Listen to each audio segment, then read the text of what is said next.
The late autumn wind whipped around the corners of Manhattan's glass towers as Nathan Harper strode through the doors of Le Bernardin.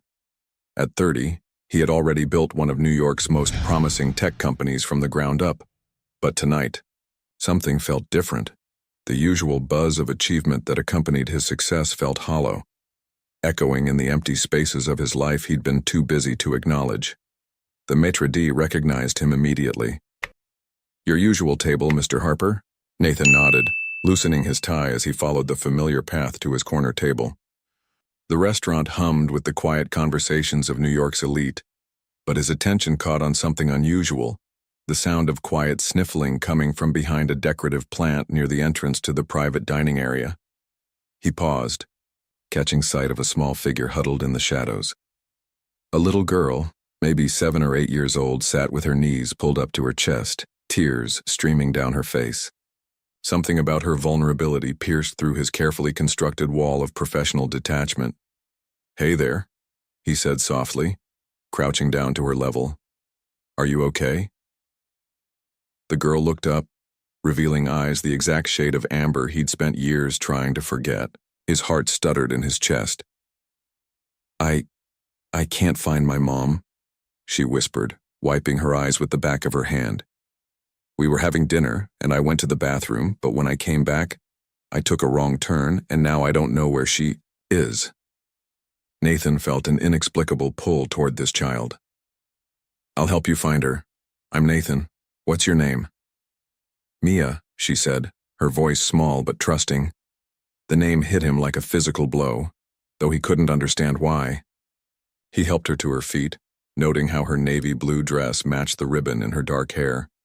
"Well, Mia, let's go find your mom. Do you remember what table you were sitting at?" "By the windows," she said, slipping her tiny hand into his. "Mom always likes to sit where she can see the city lights."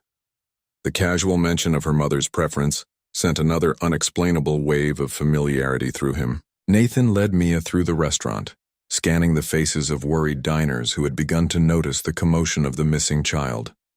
And then he saw her. Isabella Martinez stood from her window table, her face a mask of relief that transformed into shock when she saw who was holding her daughter's hand. 8 years hadn't changed her much. Her dark hair still fell in perfect waves past her shoulders, and her eyes still held that same intensity that had once made him forget his own name. "Mommy." Mia broke away from Nathan's grip and ran to her mother. Nathan stood frozen, his mind racing to connect dots he hadn't known existed until this moment. 8 years. Mia's age. Isabella's sudden disappearance from his life. The familiar amber eyes. "Nathan," Isabella breathed, holding Mia close to her side. The color had drained from her face. "How old is she?" The words came out before he could stop them, though he already knew the answer. His heart pounded so hard he could barely hear his own voice. Isabella's silence spoke volumes. "Mom?" Mia looked between them, sensing the tension. "Do you know him?" 8 years, Nathan said, his voice cracking. "She's 8 years old, isn't she?" The restaurant around them faded away. In that moment, it was just the three of them, standing in a bubble of earth-shattering revelation. Nathan felt like he was falling through space, trying to grasp onto something solid as his world tilted on its axis. "We should talk," Isabella finally said, her voice barely above a whisper. "But not here." "Not here?" Nathan's laugh held no humor. 8 years, Isabella. 8 years of her life. 8 years of my daughter's life that I'll never get back. Mia's eyes widened at the word daughter, her grip on her mother's hand tightening. "Please," Isabella pleaded, glancing around at the nearby tables where diners were trying hard to pretend they weren't watching the drama unfold. "Let me explain." "Explain." The word tasted bitter in his mouth. "Explain how you disappeared without a trace? How you kept my child from me? How you made that decision for both of us?"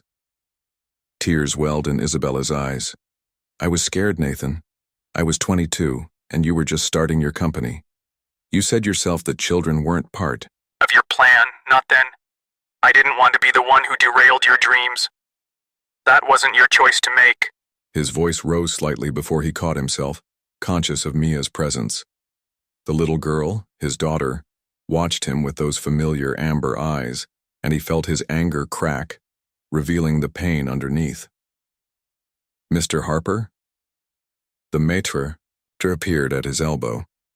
"Is everything all right?" Nathan took a deep breath, straightening his shoulders. "Everything's fine. Could you have my driver bring the car around? And please add Ms. Martinez's bill to my account." Isabella started to protest, but Nathan cut her off with a look. "We're going to talk, Isabella. Tonight.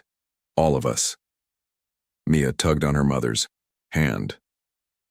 "Mom, is he my dad?" The simple question, asked with such innocent curiosity, shattered what remained of Nathan's composure. He looked at his daughter, and saw 8 years of missed first steps, first words, first days of school. 8 years of bedtime stories he never got to read, of scraped knees he never got to bandage, of Christmas mornings he never got to witness. "Yes, sweetheart," Isabella said softly, running a hand over Mia's dark hair. "He is." Nathan watched as Mia processed this information, her face scrunching in concentration. She looked so much like Isabella when she thought hard about something, but he could see himself in the set of her jaw, the shape of her nose. "I always wondered about you," Mia said suddenly, looking directly at Nathan. "Mom has a picture of you in her drawer. Sometimes I look at it when she's not home." Isabella's sharp intake of breath told Nathan this was news to her too. The revelation that his daughter had been curious about him, had secretly looked at his picture, created a new ache in his chest. "Mr. Harper, your car is ready," the maître d' announced discreetly. Nathan nodded, then turned back to Isabella and Mia. "We can go to my place. It's not far from here." Isabella hesitated for a moment, before nodding. As they walked toward the exit, Nathan felt the weight of 8 years pressing down on his shoulders. 8 years of memories he would never have. 8 years of fatherhood stolen from him. But as Mia slipped her small hand back into his, looking up at him with trust and curiosity, he felt something else too. Hope. Hope that maybe, just maybe, it wasn't too late to be the father she deserved.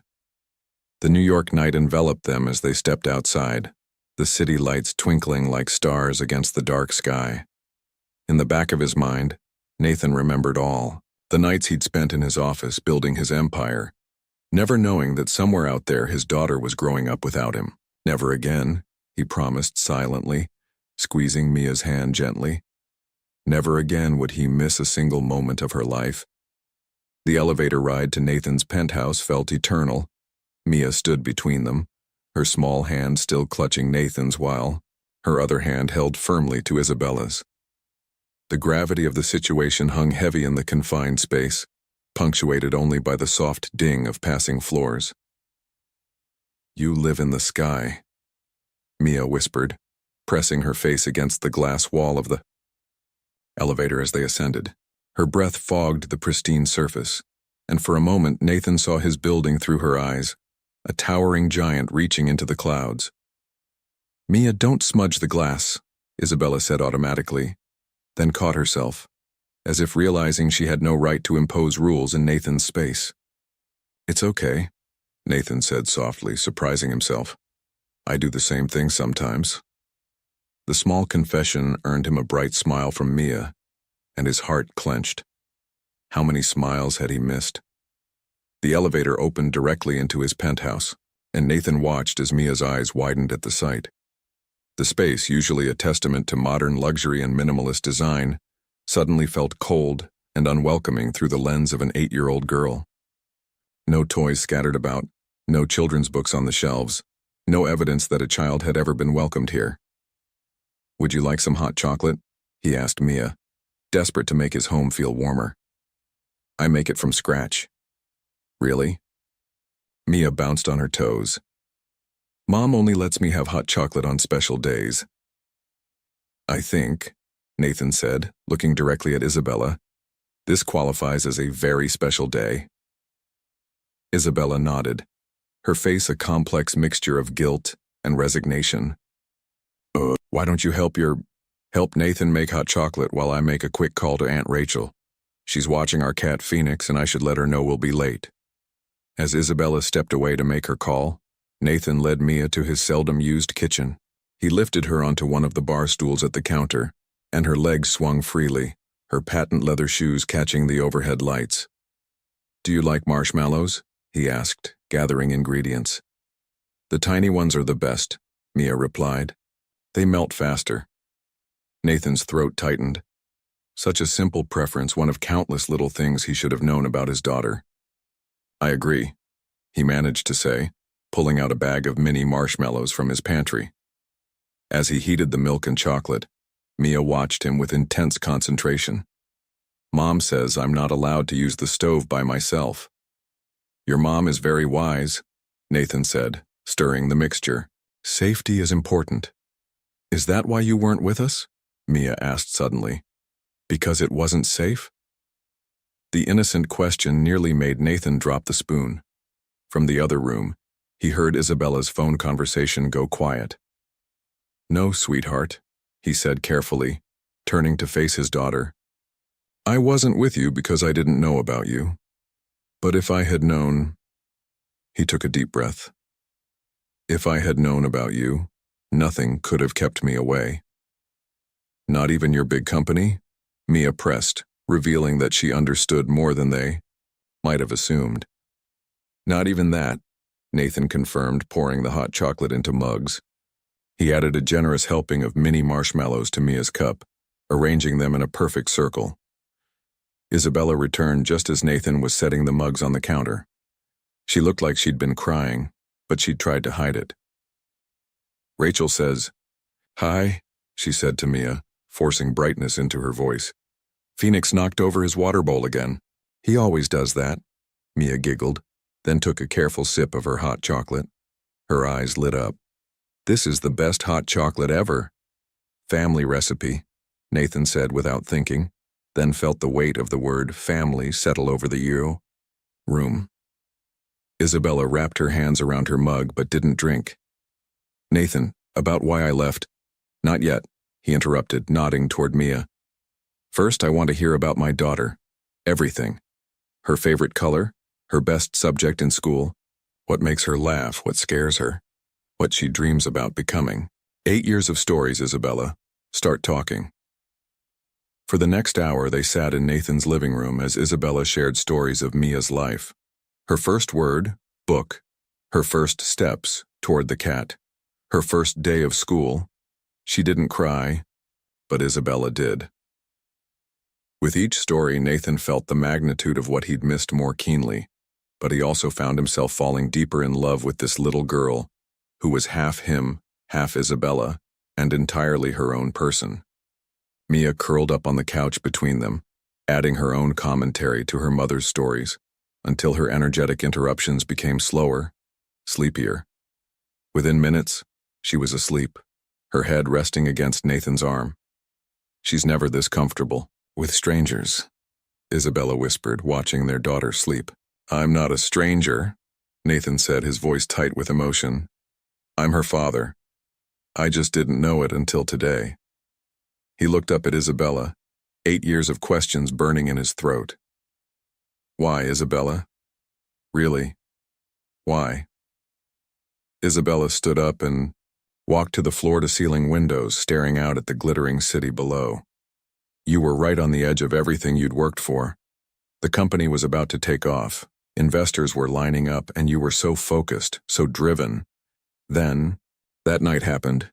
The night you left," Nathan supplied, carefully shifting so he could stand without waking Mia.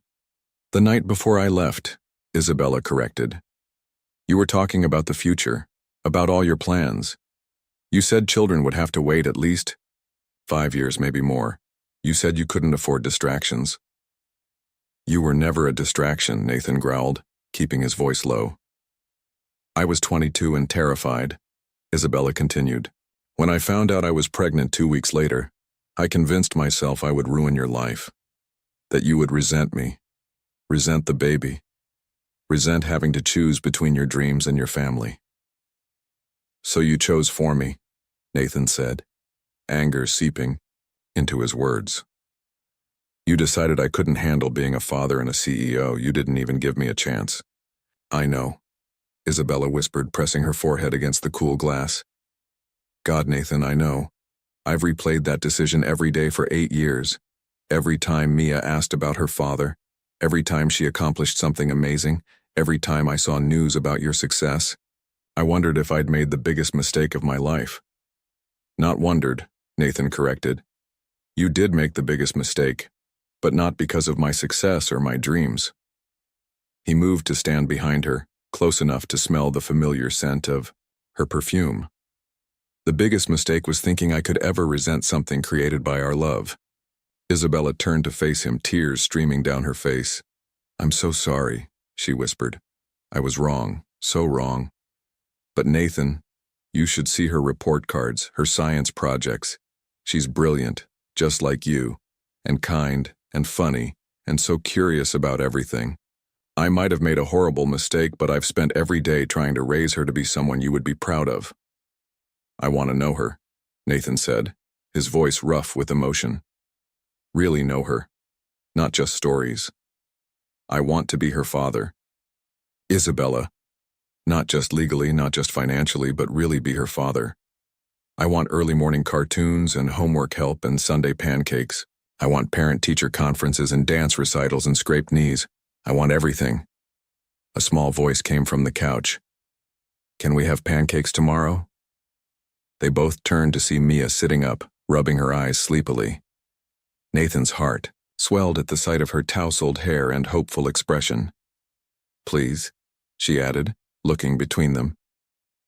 Isabella met Nathan's eyes, a lifetime of complications passing between them in that single glance. Finally, she nodded. Yes, baby. We can have pancakes tomorrow. With chocolate chips? Mia pressed, suddenly more awake. Nathan laughed, the sound surprisingly free of bitterness. With chocolate chips, he confirmed, and whipped cream, and berries. Whatever you want. As Mia beamed at them, Nathan saw their future unfold in possibilities. Sunday pancakes leading to soccer games, leading to graduation ceremonies. 8 years lost, but so many more ahead. The road wouldn't be easy. There were still conversations to be had, hurts to be healed, boundaries to be established. But looking at his daughter's smile, Nathan knew with absolute certainty that every difficult moment would be worth it.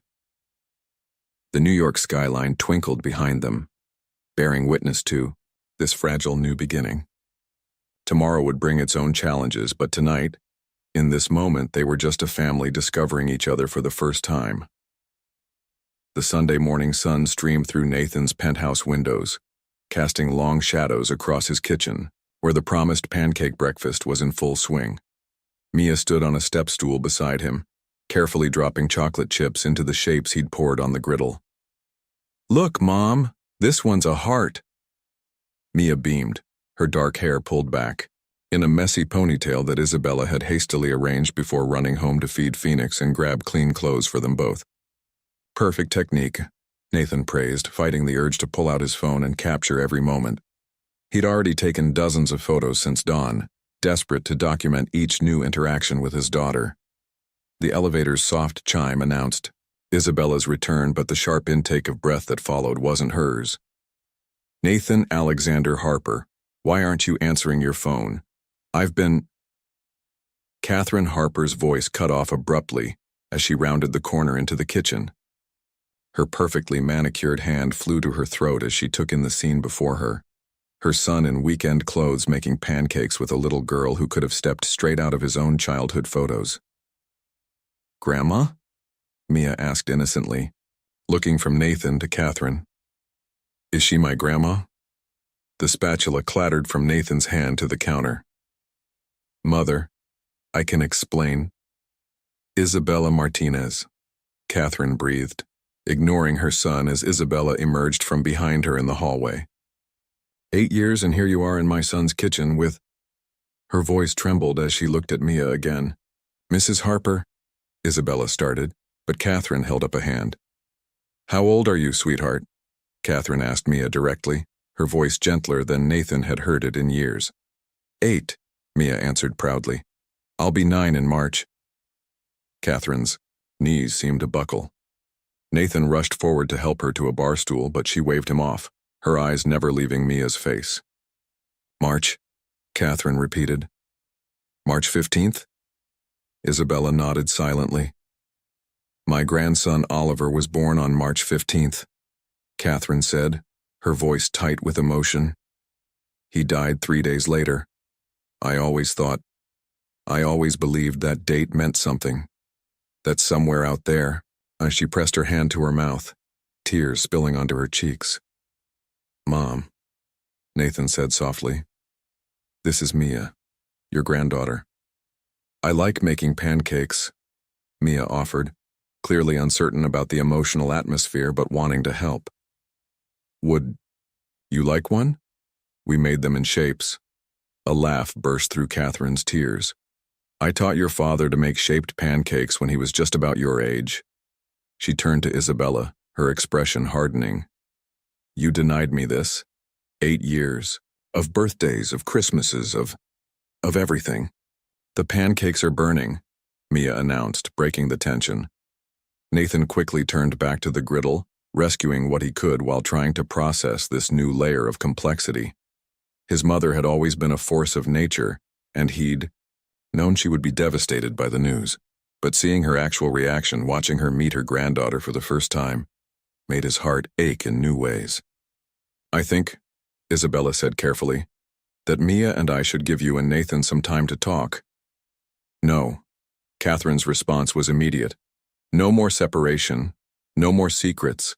We're going to sit down as a family and have breakfast, and then we're going to have a very long conversation about the future.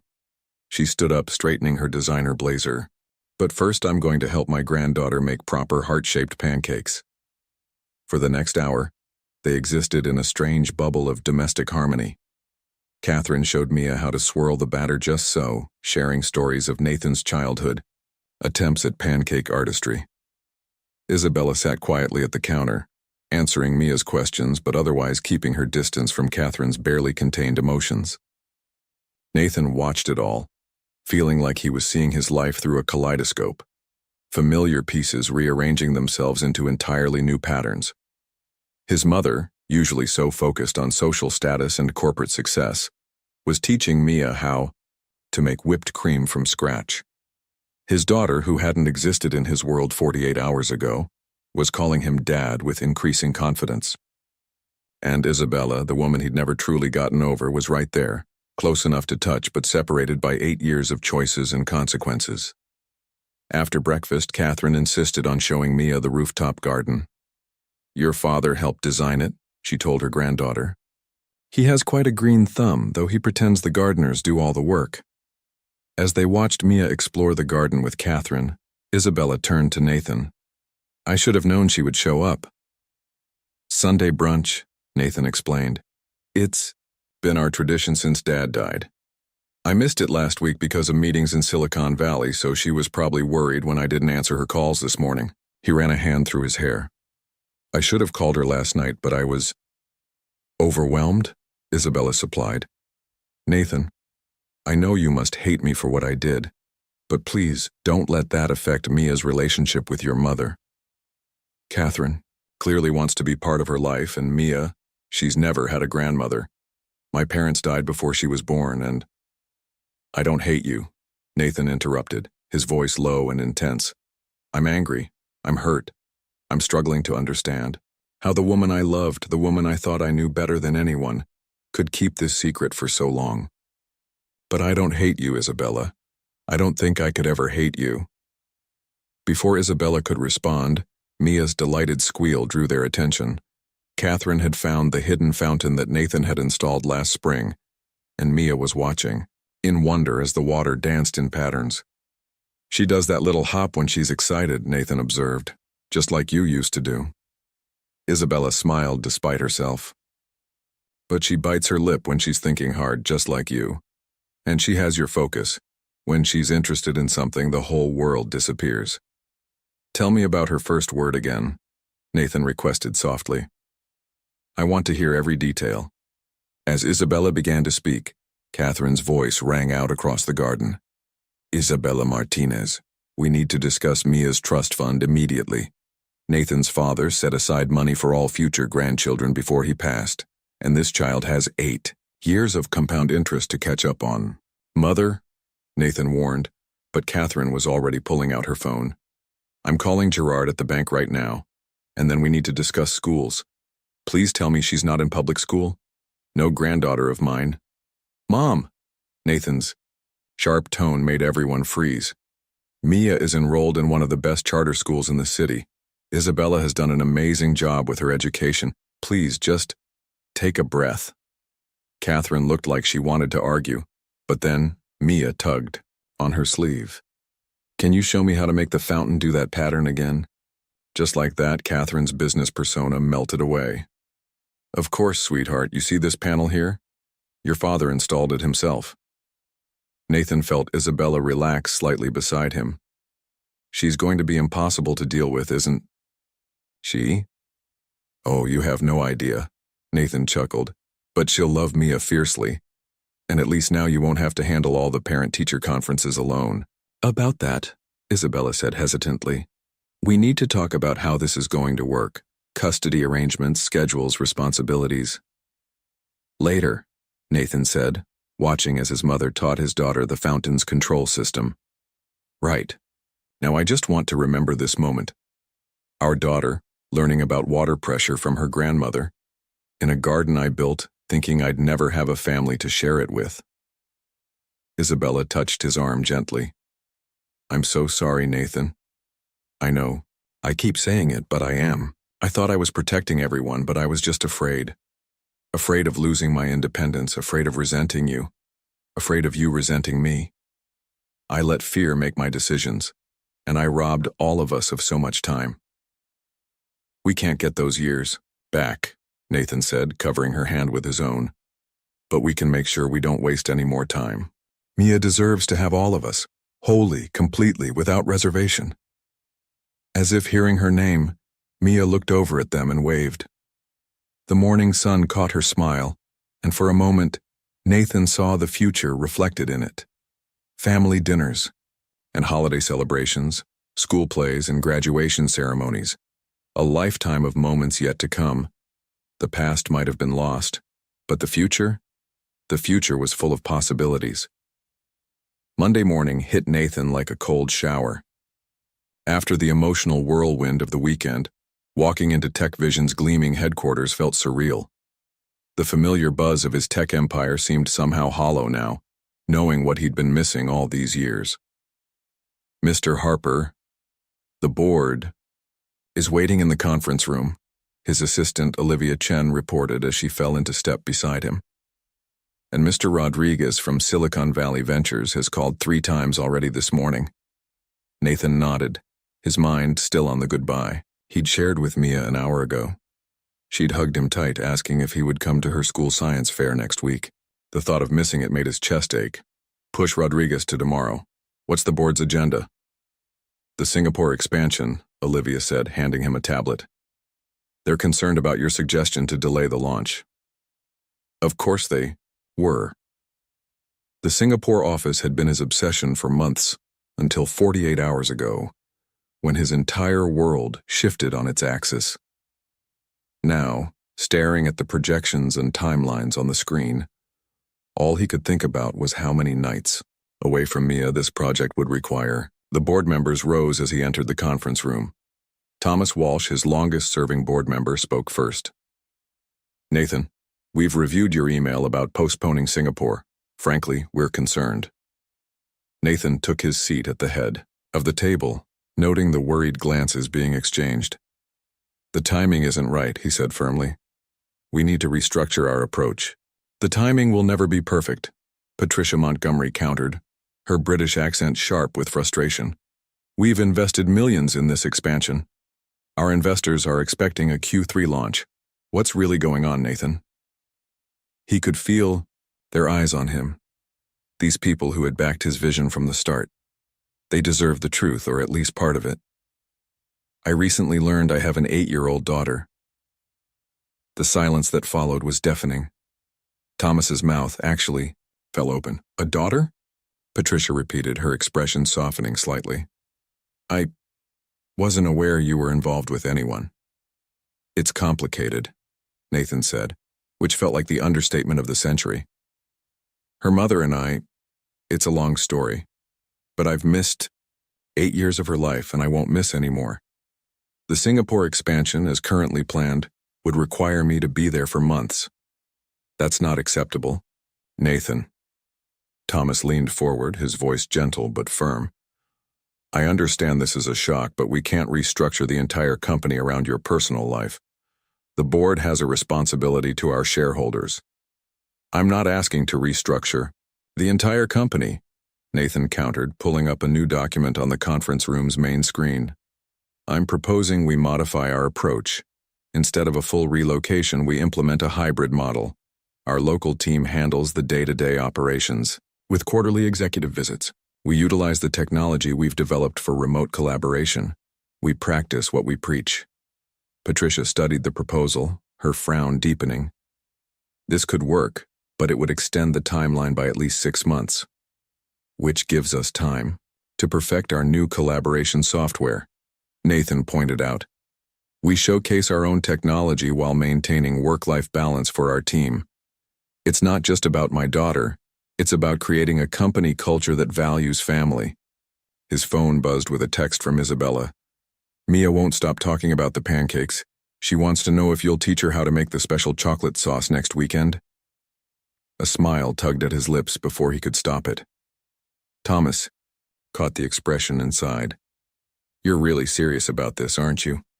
More serious than I've ever been about anything, Nathan confirmed, tucking his phone away. Including this company.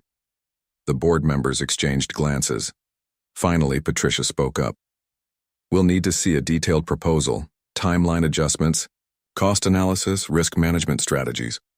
And you'll need to personally reassure our major investors. Already working on it, Nathan said, signaling Olivia, who began distributing tablets. The full proposal is on your devices now. Take the rest of the day to review it. We'll reconvene tomorrow morning. As the board members filed out, Thomas lingered behind. A daughter, he mused, studying Nathan's face. Well, that explains why Catherine called me last night in tears, talking about trust funds and private schools. Nathan groaned. She's already making calls? Your mother is nothing if not thorough. Thomas chuckled. She wanted my opinion on the best way to transfer some of your father's educational trust into an account for Mia, is it? Yes. Nathan smiled despite himself. And let me guess, she's already researching summer programs and extracurricular activities? Among other things, Thomas confirmed. But Nathan, are you sure about this? Children change everything. The Nathan Harper I know has always been solely focused on building this company. The Nathan Harper you know didn't realize what he was missing, Nathan said quietly. When I saw her in that restaurant, Thomas, and it was like everything I thought was important suddenly wasn't. Or rather, it was still important, but in a completely different way. Love at first sight? Thomas raised an eyebrow. Something like that, Nathan agreed. Except it's not just about Mia. Seeing Isabella again. He trailed off, not sure how to explain the complicated mix of emotions her presence stirred up. Ah, Thomas's eyes twinkled. The plot thickens. You know, I always wondered why you never seemed interested in any of the eligible women Catherine paraded in front of you. Now I'm beginning to understand. Before Nathan could respond, Olivia appeared in the doorway. Mr. Harper? Isabella Martinez is here to see you. She says it's urgent. Nathan's heart jumped. Send her in. Isabella appeared moments later, looking professional in a tailored suit but with worry lines creasing her forehead. I'm sorry to interrupt your workday, but we need to talk. The school just called. There's been an incident with Mia. What kind of incident?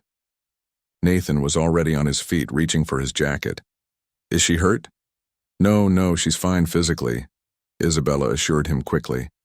But apparently, she told her entire class about finding her long-lost CEO father, and now the school is dealing with media inquiries. Someone must have tipped off the press. The principal wants to meet with both of us immediately. Nathan's mind raced through the implications. The press would have a field day with this story. Tech billionaire discovers secret child. Mia's life would be upended. Isabella would be scrutinized, judged. Everything would change. Thomas, he turned to the older man. Can you handle the investor calls today? Thomas nodded, already pulling out his phone. Go, be a father. I'll take care of things here. As they rode the elevator down to the parking garage, Isabella twisted her hands nervously. I'm so sorry, Nathan. I should have thought about this. Should have prepared her. Hey. Nathan caught her fidgeting hands in his. We'll figure this out. Together. The word hung between them, heavy with promise and possibility. Isabella's fingers tightened around his for a moment before she pulled away. Together, she repeated softly, as the elevator doors opened to the waiting world.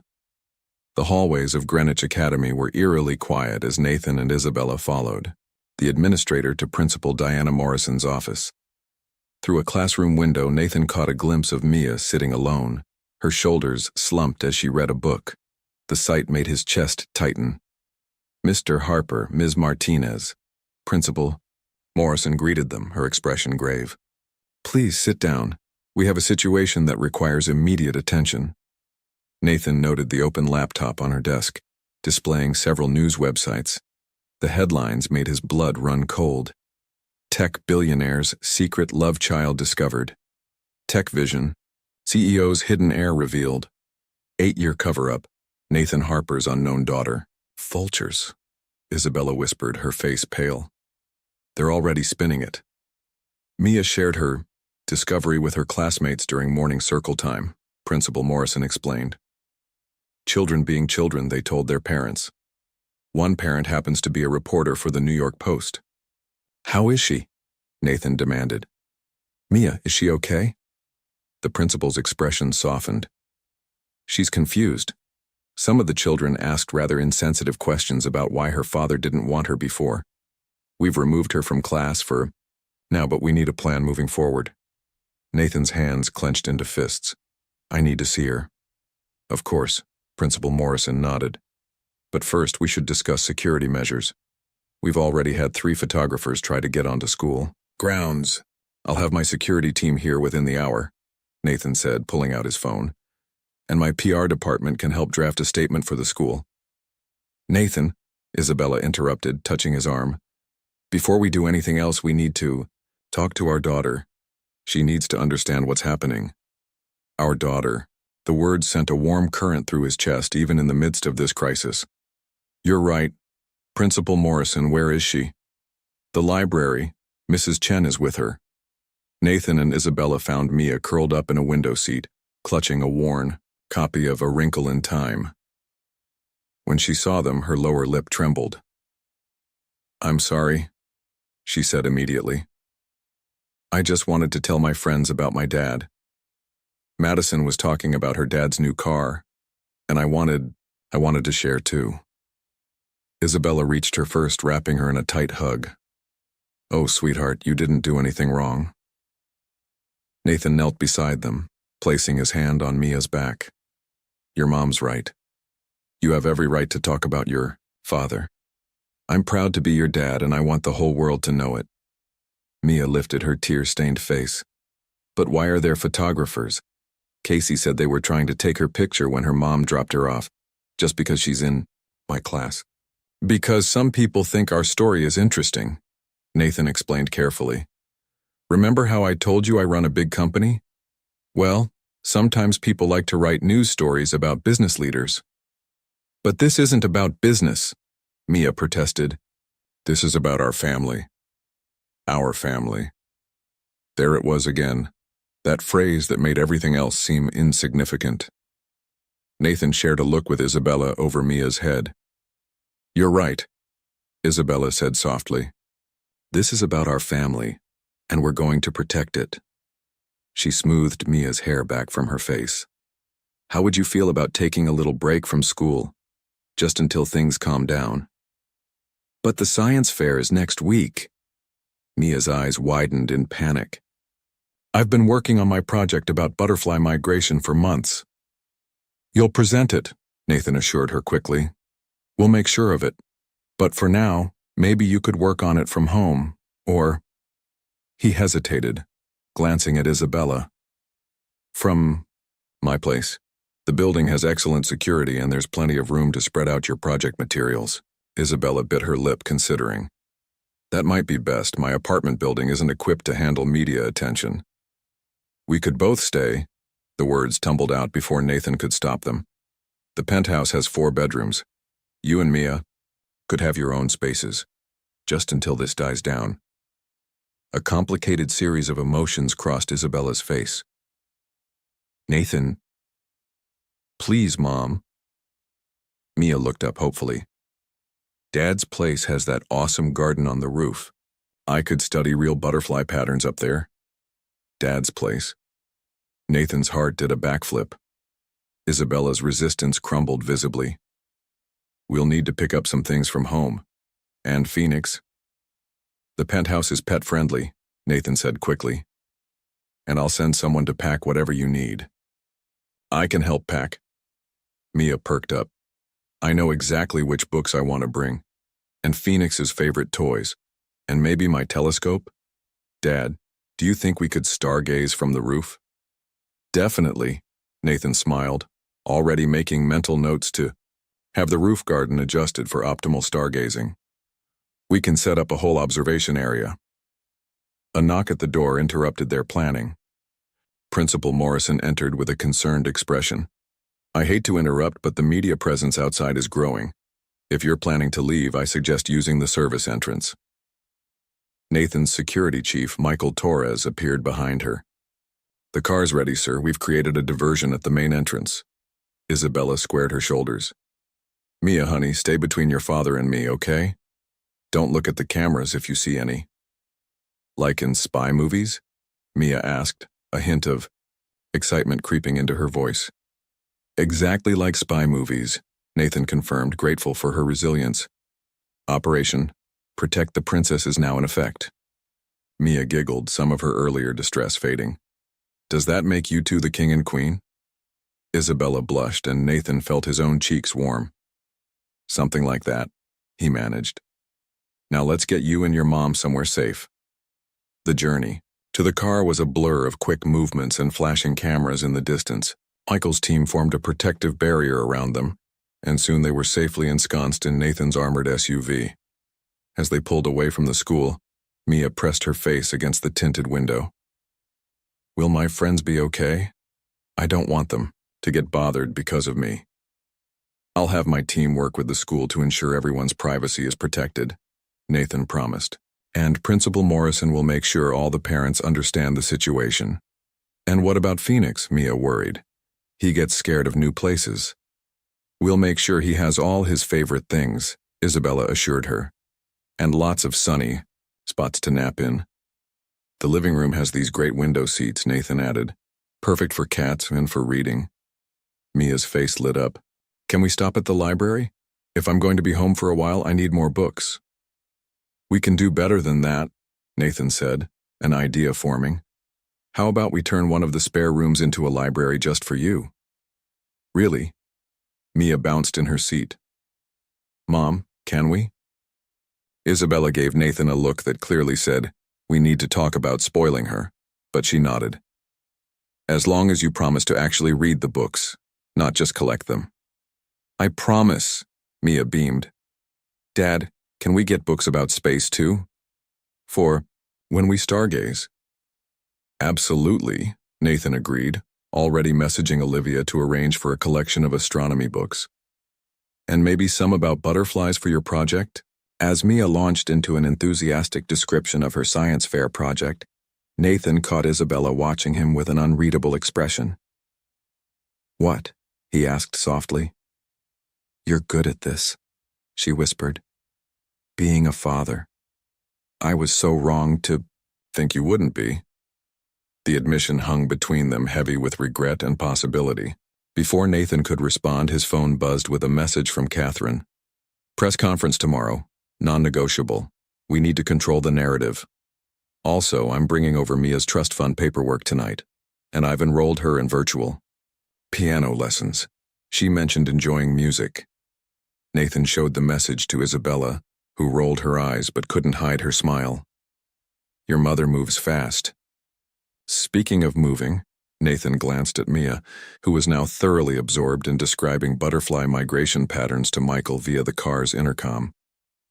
Are you sure you're okay with staying at my place? I know it's a lot. Isabella was quiet for a moment. Nothing about this situation is ideal, she finally said. But seeing how you are with her, how naturally you've stepped into being her father, maybe it's time I stopped making decisions based on fear. Their eyes met, and for a moment, Nathan saw the young woman he'd fallen in love with all those years ago. Brave, brilliant, and beautiful.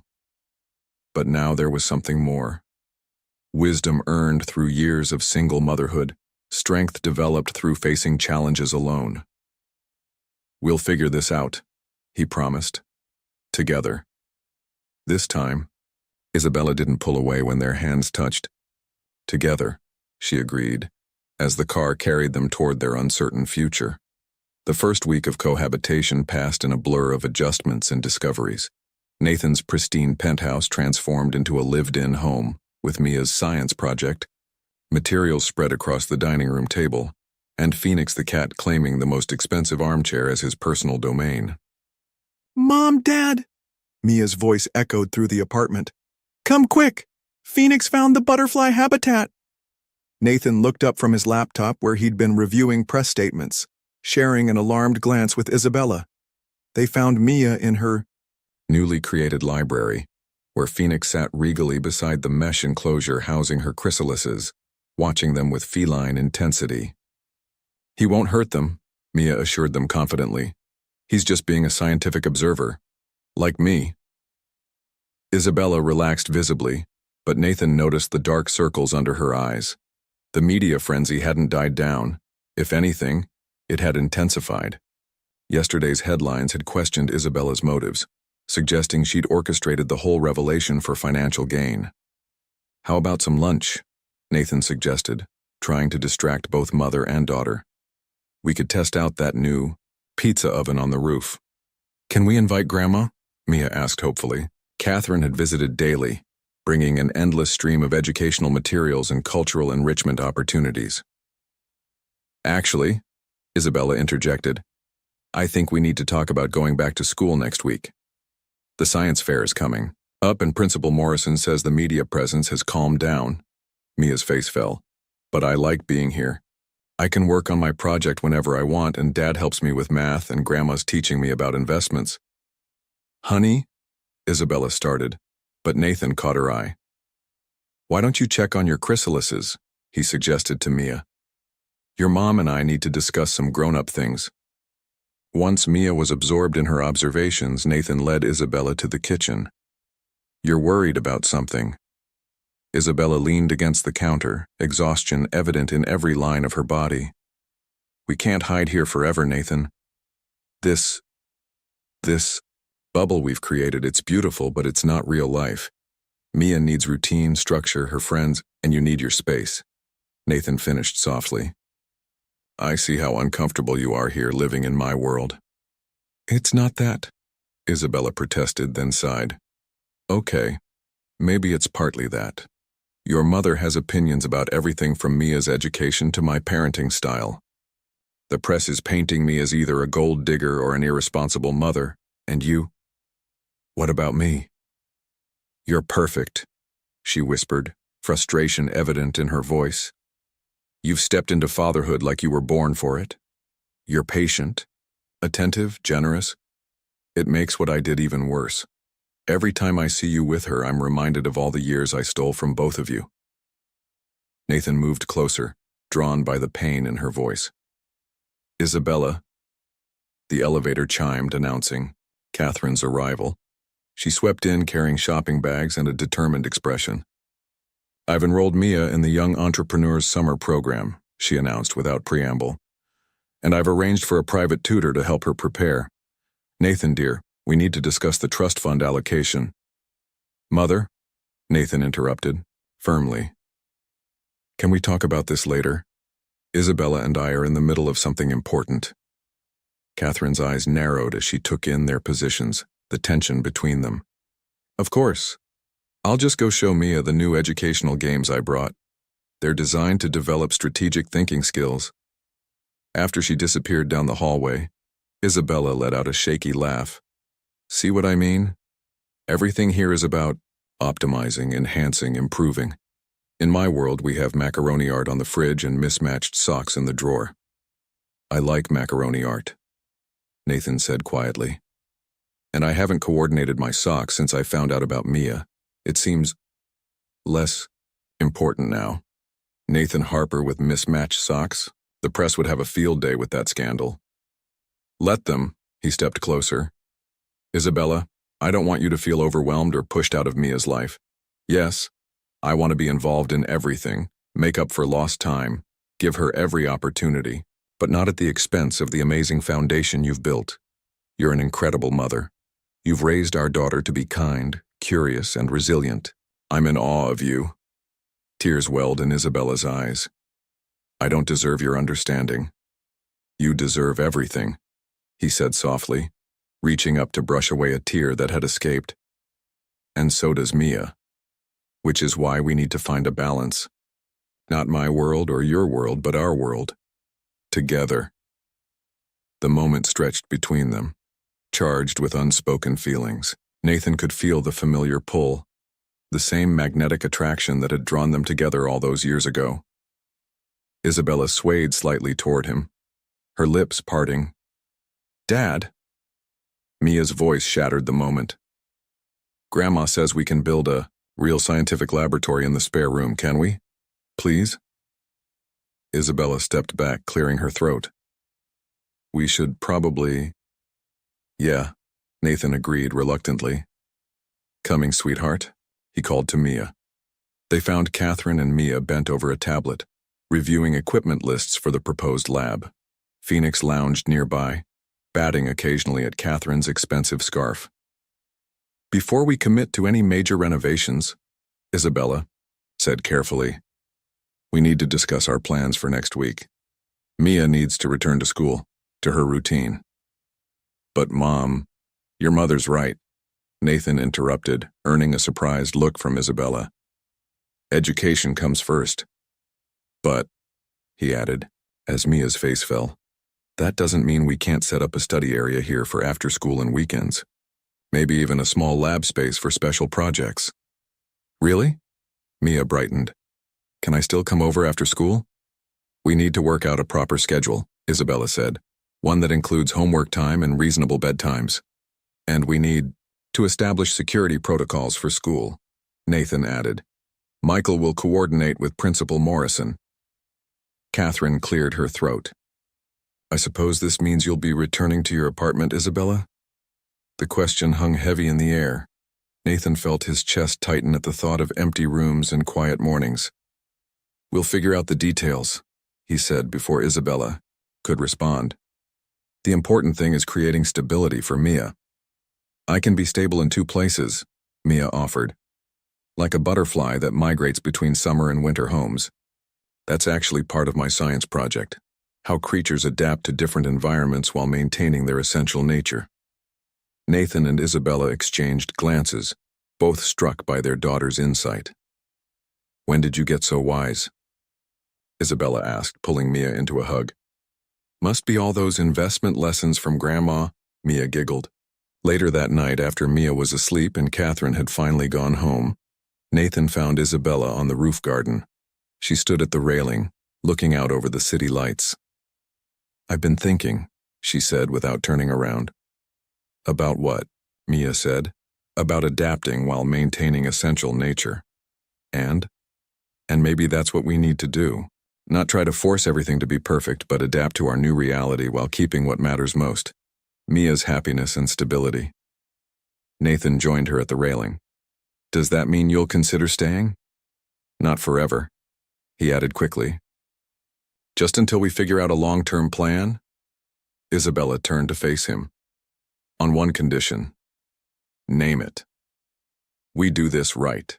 Set boundaries, create structure, make decisions together about Mia's future. No more impromptu labs or summer programs without discussion. Agreed, Nathan said immediately. Though good luck reining in my mother. Isabella laughed softly. I'm starting to realize that's a lost cause. Yesterday she asked me about Mia's debutante ball. Mia is 8. 9 in March, Nathan reminded her, smiling. Speaking of which, I know it's months away, but I was hoping maybe we could plan her birthday together. The simple request seemed to touch Isabella deeply. I'd like that, she whispered. You should know. Every birthday, every Christmas, every milestone. I thought about you. Wondered if I was making the right choices. We can't change the past, Nathan said gently. But we can make sure every future milestone is celebrated, together. Below them, the city hummed with life, while above, the stars twinkled through breaks in the clouds. Somewhere in between, in this garden in the sky, two people who had once lost each other began to find their way back. Not to what they had been, but to what they could become. The science fair was in full swing when Nathan noticed something was wrong. He'd arrived early to help Mia set up her butterfly migration display, carefully transferring the newly emerged monarchs to their observation habitat. Isabella had gone to get more pushpins for their presentation board, leaving father and daughter to make final adjustments. And here, Mia was explaining enthusiastically to the judges, you can see how the butterflies orient themselves using the Earth's magnetic field. A commotion at the entrance to the school gymnasium cut her off. Nathan's security chief, Michael, was arguing with someone, a woman Nathan hadn't seen in years. His blood ran cold. Dad? Mia tugged at his sleeve. What's wrong? Before he could respond, Victoria Reynolds, his ex-fiancée from 3 years, Ago, pushed past Michael and strode toward them. Her designer heels clicked against the gymnasium floor, drawing every eye in the room. So it's true, Victoria announced, her voice carrying across the science fair. The great Nathan Harper has a secret daughter. How fascinating. Nathan stepped in front of Mia protectively. Victoria, this isn't the place. When were you going to tell me? Victoria demanded. We were engaged for a year, Nathan. All that. Talk about not being ready for children, and meanwhile you had a daughter hidden away? I didn't know, Nathan said firmly, aware of Mia shrinking behind him. I only found out recently, and my personal life is no longer your concern. No longer my concern? Victoria laughed bitterly. You destroyed our relationship because you claimed you weren't father material. But look at you now, playing happy. Families with your little mistake and her mother. Don't you dare. Isabella's voice cut through the tension like a blade. She stood behind Victoria, her arms full of presentation materials, her eyes blazing. Don't you dare call my daughter a mistake. Victoria spun around. Ah, the woman of the hour. Tell me, did you plan this? Wait until he was successful before springing the trap? Mrs. Reynolds. Principal Morrison appeared, her expression stern. I'm going to have to ask you to leave. This is a school event. It's Ms. Reynolds, Victoria corrected coldly. Thanks to Nathan's commitment issues, she turned to Mia, who was clutching her project board like a shield. I hope you know what you're getting into, little girl. Your father isn't exactly known for sticking around. That's enough. Nathan's voice thundered through the gymnasium. Parents and children froze, startled by the outburst from the usually composed CEO. Security will escort you out, Victoria. If you ever come near my daughter again, I'll file for a restraining order. As Michael led a protesting Victoria away, Nathan turned to find Mia trembling, tears in her eyes. Hey, princess, he knelt beside her. I'm so sorry about that. Was I really a mistake? Mia whispered. No, both Nathan and Isabella said simultaneously. Isabella dropped the supplies and wrapped Mia in a tight hug. You were never a mistake, Isabella assured her. You were a surprise, the most wonderful surprise of our lives. But she said Dad doesn't stick around, Mia's voice cracked. Is that true? Nathan felt his heart breaking. Mia, look at me. He waited until her tear-filled eyes met his. Victoria and I broke up because something was missing. I didn't know what it was then, but now I do. I was missing you and your mom. You're not just my daughter, You're my missing piece. I'm never going anywhere, Princess. Never. Principal Morrison cleared her throat gently. The judges are ready to continue if Mia feels up to it. Mia wiped her eyes, straightening her shoulders in a way that reminded Nathan so much of Isabella. I want to finish. My butterflies didn't let bad weather stop their migration, and I won't let this stop me. Pride swelled in Nathan's chest as Mia resumed her presentation, explaining the complex patterns of butterfly navigation with renewed determination. Isabella stood beside him, their shoulders touching slightly. She gets that strength from you, he murmured. She gets it from both of us, Isabella replied softly. But Nathan, Victoria wasn't entirely wrong. You did have commitment issues. I had emptiness issues, he corrected. I was trying to fill a void I didn't understand. Nothing felt right because nothing was you. Isabella's breath caught, but before she could respond, applause erupted around them. The judges were shaking Mia's hand, and her face glowed with achievement. First place in the environmental science category, Principal Morrison announced, proudly. And an invitation to the state competition next month. Mia launched herself into their arms and they caught her together, forming a family embrace that felt so natural it made Nathan's chest ache. Can we celebrate with ice cream? Mia asked. All of us together? Actually, Catherine's voice rang out as she approached, somehow having materialized at the perfect moment. I've arranged a small celebration at Le Bernardin, the same table where you all found each other. Isabella tensed slightly. That's very thoughtful, Catherine, but maybe something simpler. I want to go, Mia interrupted. It's like completing a migration cycle. Returning to where we started but different now. That's what my project was about. Nathan couldn't help but laugh. She's got us there. Our daughter, the scientist. Our daughter, the philosopher, Isabella added, relaxing slightly. As they gathered their things, Nathan noticed Victoria's outburst had attracted media attention. Photographers had gathered outside the school gates. Michael, he called his security chief over. We'll need the secondary exit strategy. Already in place, sir. And Michael hesitated. Ms. Reynolds has been added to the security watch list. It appears she tipped off several media outlets about her intention to confront you today. Nathan felt Isabella stiffen beside him. She planned this? Used our daughter's science fair as a publicity stunt? Dad? Mia's voice was small. Are we still going to celebrate? You bet we are, Princess, Nathan assured her, making a decision. In fact, I have an idea. Michael, call the PR team. It's time we took control of this narrative.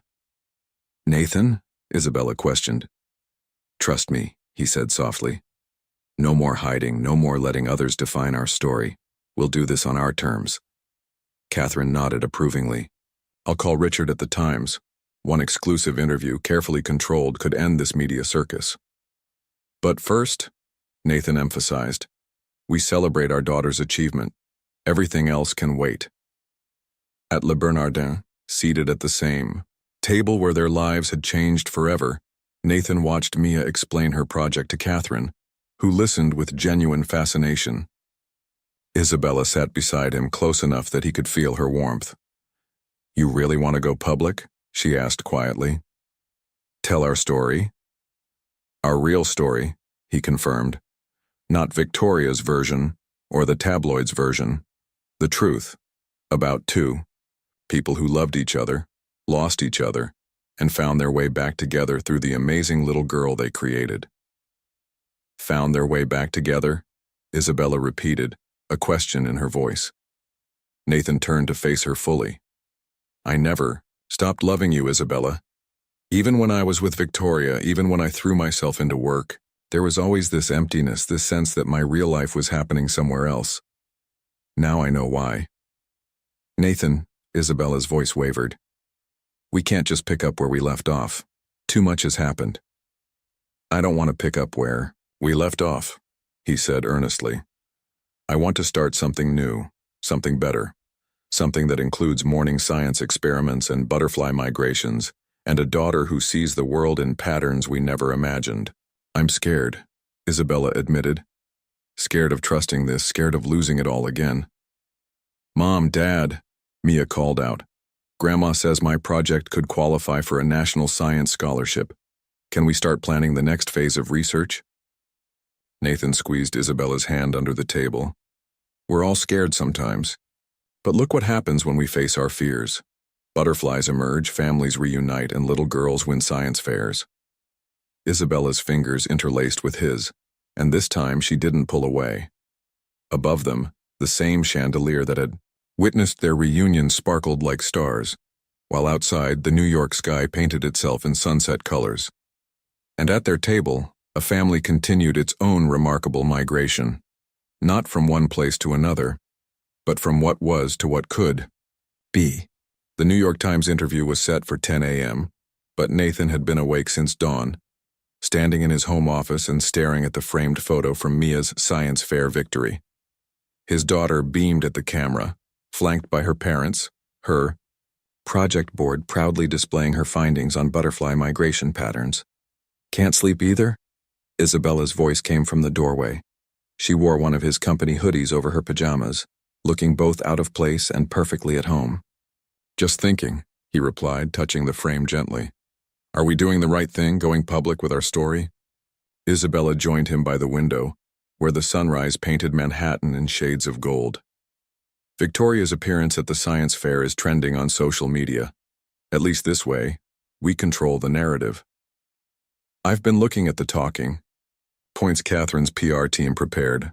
Nathan gestured to his tablet. They want to paint it as a perfect reunion story. Lost love, found family, happily ever after.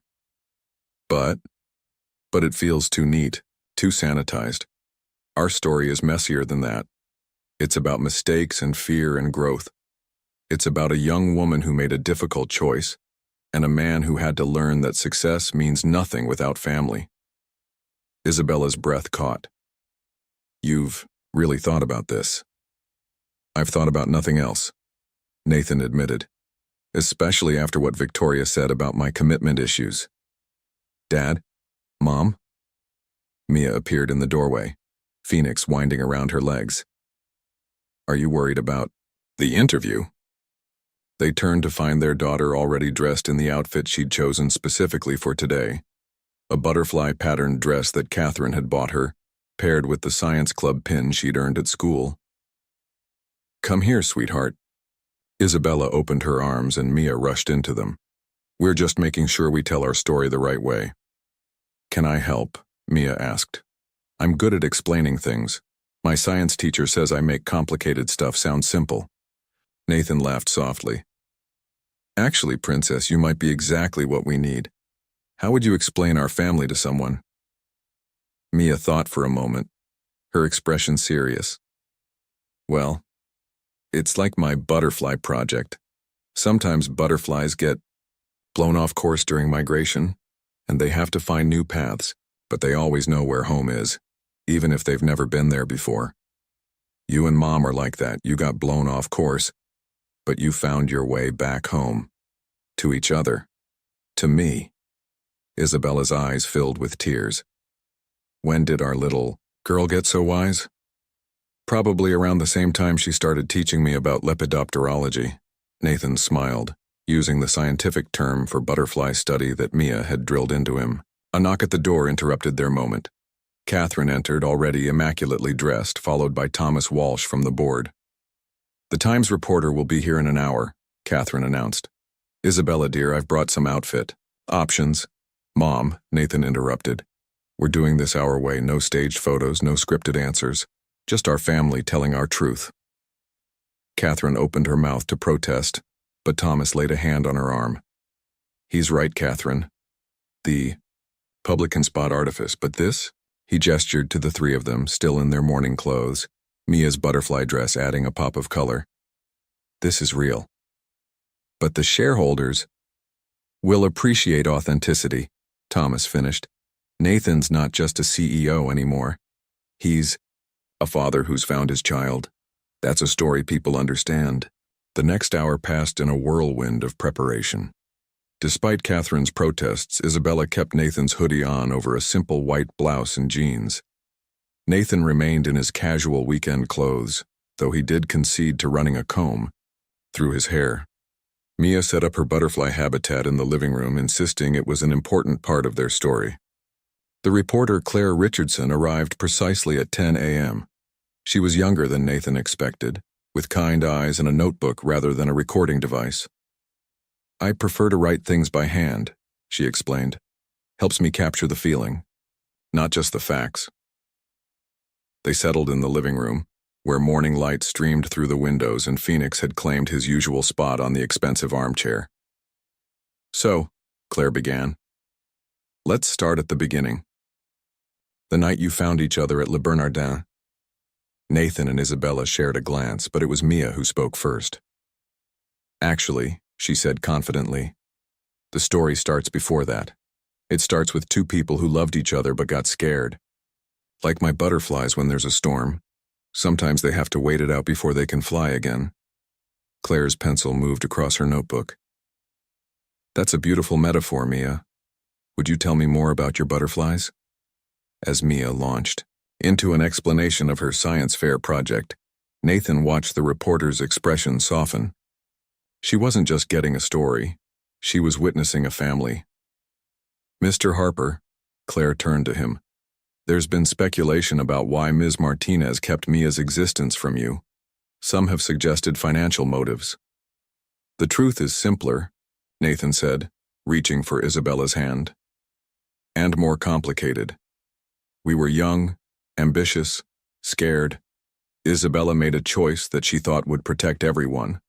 Was it the right choice? No. But the wrong choice made for the right reasons is something we all understand. I thought I was protecting his dreams," Isabella added softly. "Instead, I was standing in the way of his greatest dream, being a father." "And now?" Claire asked. "After Victoria Reynolds's public accusations about commitment issues?" Nathan felt Mia tense beside him. "Victoria got one thing right," he said carefully. "I did have trouble committing. Because somewhere inside I knew I was missing something vital. Now I know what that was. I was missing my family. Even if that family includes a cat who sheds on designer furniture?" Claire smiled, noting Phoenix's dominion over the armchair. "Especially then," Nathan laughed. "I've learned that real luxury isn't about pristine spaces or perfect order. It's about butterfly habitats in the living room and science experiments at the dinner table. It's about hearing your child's laughter echo through rooms that used to be too quiet." "And the business side?" Claire pressed. "How has this affected Tech Vision?" "We're restructuring some operations," Nathan explained. "Creating more flexible work arrangements, better parental leave policies. Having Mia has shown me that success isn't just about profit margins. It's about building a company that values family life." "Speaking of family," Catherine interjected smoothly, "we're establishing a STEM scholarship foundation in Mia's name, inspired by her science fair success." Mia's eyes widened. "Really? Can it help other kids study butterflies?" "It can help kids study anything they're passionate about," Nathan confirmed, making a mental note to discuss this new development with Isabella later. The interview continued for another hour, flowing naturally between serious topics and lighter moments like Mia demonstrating her butterfly habitat and Phoenix attempting to participate in every photo. After Claire left, promising to send them an advance copy of the article, Isabella turned to Nathan. "A scholarship foundation? Mother's idea," he admitted. "But a good one, I think. Turning this media attention into something positive. Like how butterflies help pollinate flowers while they're migrating," Mia added, "making good things happen on their journey." Isabella shook her head, smiling. "Everything comes back to butterflies with you, doesn't it?" "Well," Mia said, seriously, butterflies are pretty amazing. They start as one thing and become something totally different, but they're still themselves. Like us, we're becoming a new kind of family, but we're still us." Nathan pulled both of them into a hug, breathing in the scent of Isabella's shampoo and Mia's butterfly-patterned dress. "When did we get lucky enough to have such a smart daughter?" "March 15th, Isabella whispered against his chest. "The day everything changed." The day everything began, Nathan corrected softly, even if we didn't know it then. Above them, through the penthouse windows, a monarch butterfly floated past on the morning breeze, its wings catching the sunlight like stained glass. Mia gasped in delight. And in that perfect moment, Nathan knew with absolute certainty that no business success, no wealth, no achievement could ever compare to the simple joy of standing in his living room, holding his family, watching a butterfly dance across the Manhattan sky. The New York Times article changed everything and nothing at once. The public's fascination with their story shifted from scandal to celebration, but Nathan found himself more preoccupied with a different kind of change. Isabella and Mia were moving back to their apartment next week. "Dad, you're not focusing," Mia complained, waving her hand in front of his face. They sat at his home office desk, surrounded by papers covered in calculations and butterfly migration patterns. The state science competition was approaching, and Mia had expanded her research to include climate change impacts on migration routes. "Sorry, Princess. You were saying about the temperature variations?" "Never mind that." Mia put down her pencil. "Are you sad because we're moving back home?" Nathan's heart clenched. When had his daughter become so perceptive? "I'm going to miss having you here every day," he admitted. "But you'll still see us all the time, right? Mom said we're only 20 minutes away and you're coming to all my science club meetings and Sunday brunches with Grandma and—" "Of course," Nathan assured her quickly. "Nothing's really changing. We're just migrating to a different pattern." Mia's face lit up at his use of her favorite metaphor. "Like how butterflies have multiple roosting sites during their journey, our apartment can be one site and your penthouse can be another, and we'll float between them like—" "Are you two talking about butterflies again?" Isabella appeared in the doorway looking amused. She'd been packing up their temporary bedroom, preparing for the move that felt increasingly like an ending rather than a beginning. "Dad's worried about us leaving," Mia announced with characteristic directness. Isabella's expression softened. "Mia, honey, could you go check on Phoenix? I think he's gotten into the packing boxes again." Once Mia had bounced away, Isabella closed the office door and perched on the edge of Nathan's desk. "We knew this was temporary," she said gently. "Did we?" Nathan stood, unable to contain his restless energy. "Because these past weeks having you both here, it hasn't felt temporary. It's felt right. Nathan, marry me." The words hung in the air between them. Isabella's eyes widened. "What?" "Marry me," Nathan repeated, more firmly this time. "Not because of Mia, though God knows she's the best reason in the world. Not because of the press or public opinion or my mother's plans for our future. Marry me because I love you. Because I never stopped loving you. Because these weeks have shown me that my life doesn't work without you in it. Nathan, we can't just—" "Why not?" He moved closer, taking her hands in his. "Give me one reason why we can't build on what we've rediscovered. One reason that isn't fear." Isabella's fingers tightened around his. Because... She trailed off, tears gathering in her eyes. "Mom, Dad." Mia's voice carried through the door. "Phoenix found your old photo album." They found Mia in Isabella's temporary bedroom, surrounded by partially packed boxes. She held a worn leather album, its pages open to a photo of Nathan and Isabella 8 years ago, young and in love at a tech conference after party. "You look so happy," Mia observed, tracing the photo with her finger. "Like how you look now when you think nobody's watching." Isabella sank down beside their daughter, taking in the old photo. "We were very happy then." "And now?" Mia looked between them. "Are you happy now?" Nathan knelt on Mia's other side. "Happier," he said firmly, "because now we have you." "Then why are we leaving?"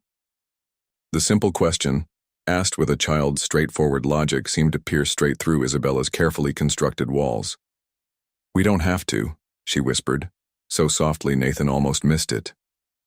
"What?" Isabella looked up, her eyes meeting his with newfound clarity.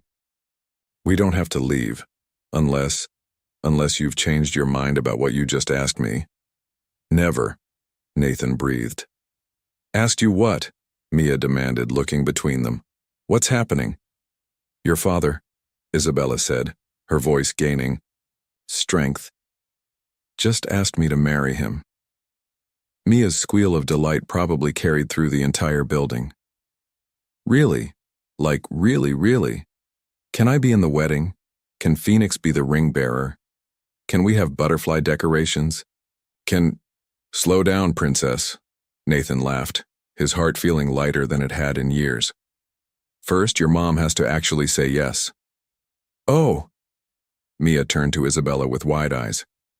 Mom, say yes, please. We can all live here together and have pancake breakfasts every day and… Mia, Isabella interrupted gently. Could you give your father and me a moment alone? Once Mia had reluctantly left the room, though they could hear her practically bouncing in the hallway, Isabella turned to Nathan. Did you mean it, she asked, about marrying me? More than I've ever meant anything, even though I kept Mia from you for 8 years? Even though, he confirmed. Isabella, those years are gone. We can't get them back, but we can make sure every year from now on is filled with family and love and, apparently, butterflies. A laugh escaped through Isabella's tears. You know your mother will try to turn this into the society wedding of the decade. Let her. Nathan moved closer, cupping Isabella's face in his hands. As long as you're the one walking toward me at the end of the aisle, she can plan whatever she wants. The press will have a field day. Let them. The board. Isabella, Nathan interrupted. Stop finding reasons why we shouldn't. Give me one reason why we should. She was quiet for a moment, then said softly, because when I see you with Mia, my heart feels so full it might burst. Because watching you become the father I always knew you could be has made me fall in love with you all over again.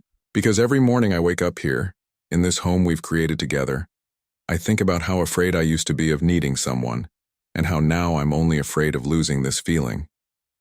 Is that a yes? Nathan whispered, his heart pounding.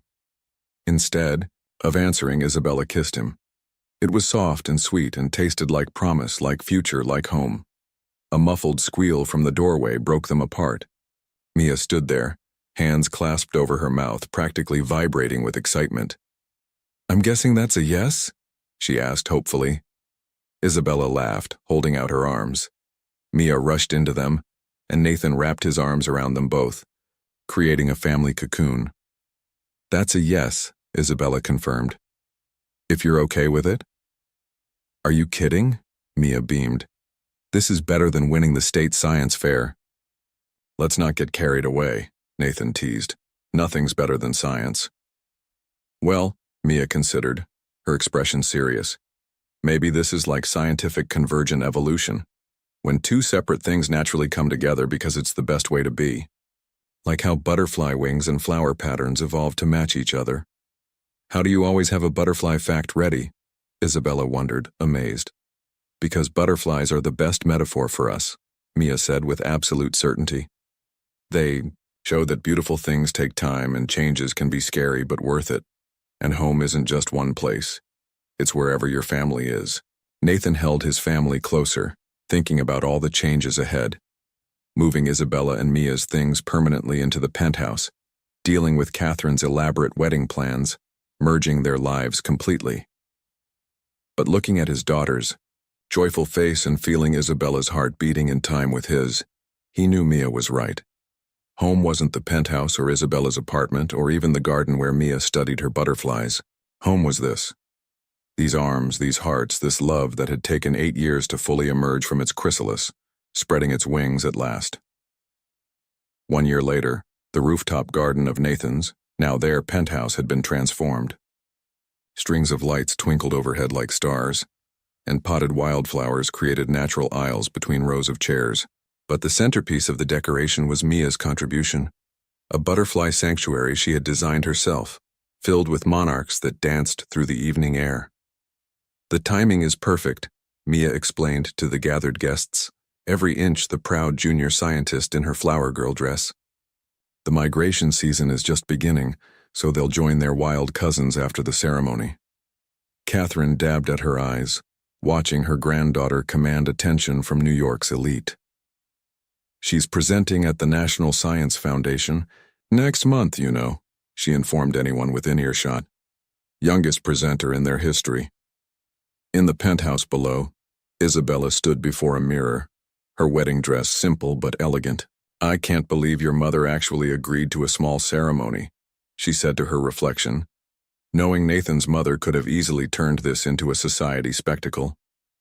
She didn't have a choice, Nathan's voice came from the doorway. Mia convinced her that too many guests would disturb the butterfly's flight patterns. Nathan, Isabella spun around. You're not supposed to see me before the ceremony. He stood in his tuxedo, hands raised in surrender but eyes drinking her in. I couldn't wait. Besides, considering our history, I think we've had enough separation. Isabella's expression softened. Hard to believe it's been a year since you found us at Le Bernardin. Found you?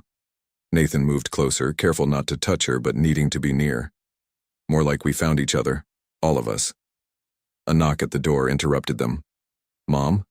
Dad? Mia's voice carried through. Grandma says it's time and the butterflies are in perfect formation. They shared a laugh. Their daughter's obsession with butterflies had only grown over the past year, leading to her groundbreaking research on urban butterfly habitats. The National Science Foundation presentation was just the latest in a string of achievements that made both parents burst with pride. I'll see you up there, Nathan said softly. I'll be the one looking like the luckiest man alive. The ceremony itself was intimate, but powerful.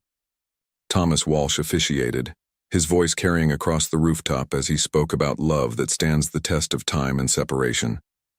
Mia stood between her parents, holding both their hands, as they exchanged vows.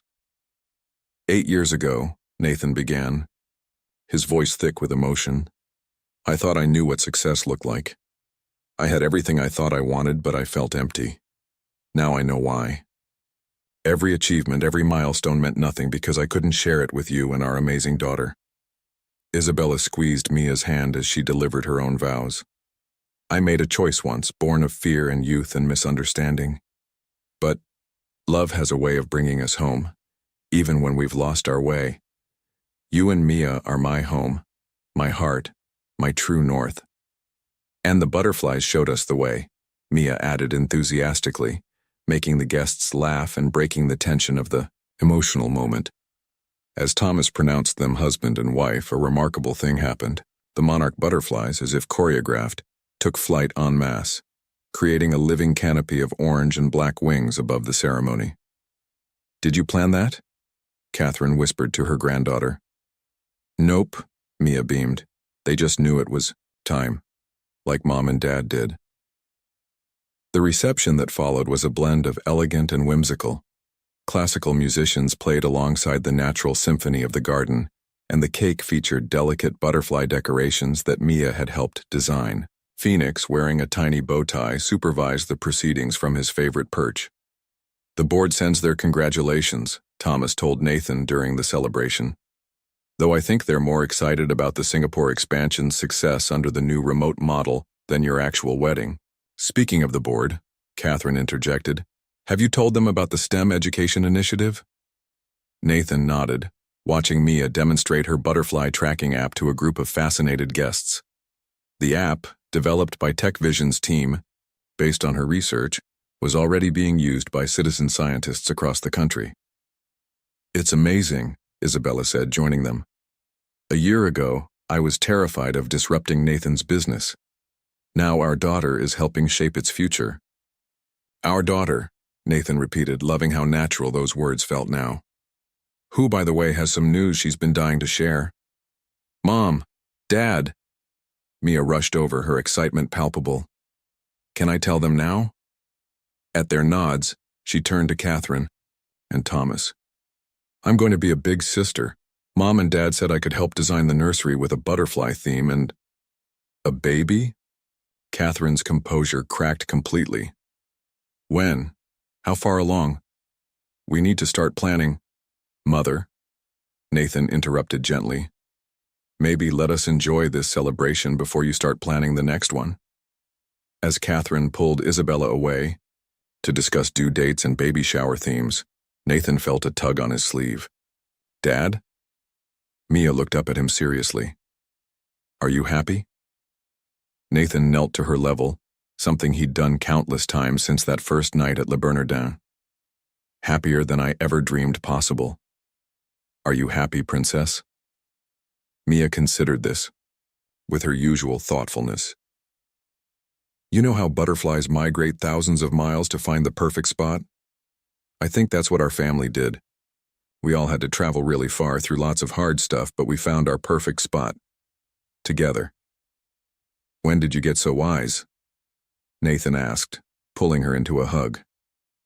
"Probably around the same time you learned all those butterfly facts to help with my research," she grinned. Later that night, as the party wound down, Nathan found Isabella at the rooftop's edge, watching the last of the monarchs join their wild cousins in the darkening sky. "No regrets?" he asked, wrapping his arms around her from behind, his hands resting protectively over her still flat stomach.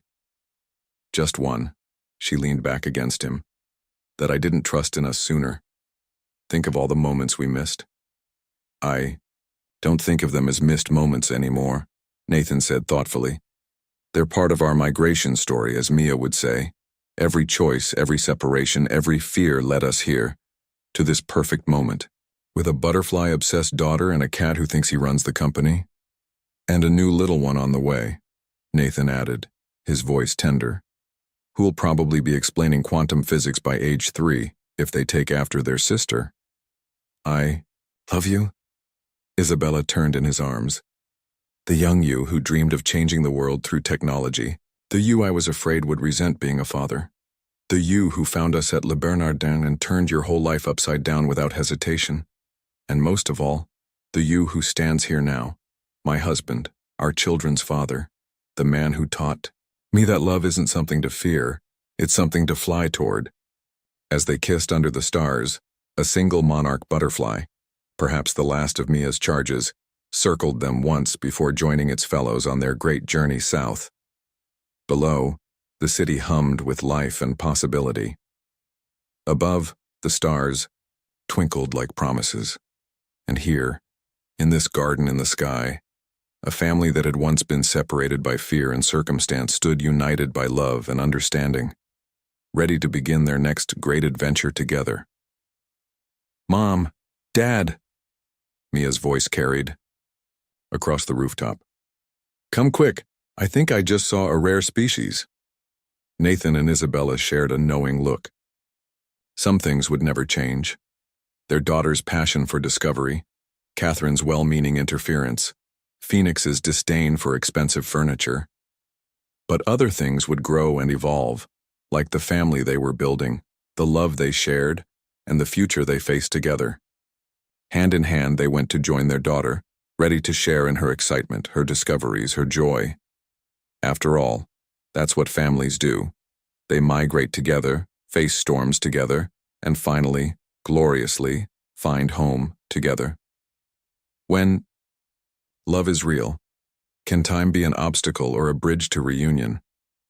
Nathan and Isabella were separated for 8 years, but when they met again, their love was even stronger, transformed by maturity and the precious gift they shared, their daughter Mia.